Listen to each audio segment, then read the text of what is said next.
et un vase d'or avec le manna, Hébreux 9, verset 4. 2 chérubins de métal, ailes étendues, ornaient le propitiatoire et formaient le lieu précis où Dieu communiquait avec Moïse, Exode 25, verset 22. La présence divine concentrée dans ce cube doré était si intense qu'elle tuait quiconque n'était pas autorisé à entrer.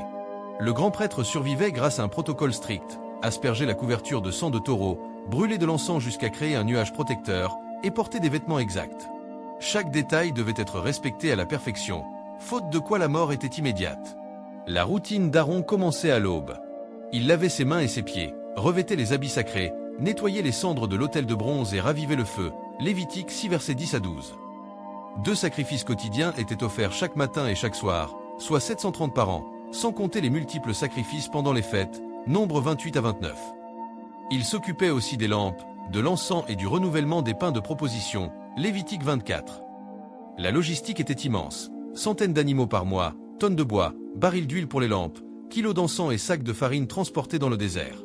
Après la conquête de Jérusalem par David, l'arche fut séparée du reste du tabernacle, qui resta à Gabaon, à 13 km. David préparait cependant un temple permanent pour Dieu, un édifice de pierre, de cèdre et d'or, que son fils Salomon finirait par construire. Salomon réunifia alors tous les objets sacrés dans le nouveau temple, plus vaste et majestueux, 27 mètres de long, 9 mètres de large, 13,5 mètres de haut, 3 fois la taille du tabernacle, fait de pierre, de cèdre et d'or, 1 Roi 6 verset 2. Le tabernacle avait accompli sa mission, guider le peuple dans le désert et préparer l'ère de la stabilité, où Dieu aurait une maison permanente.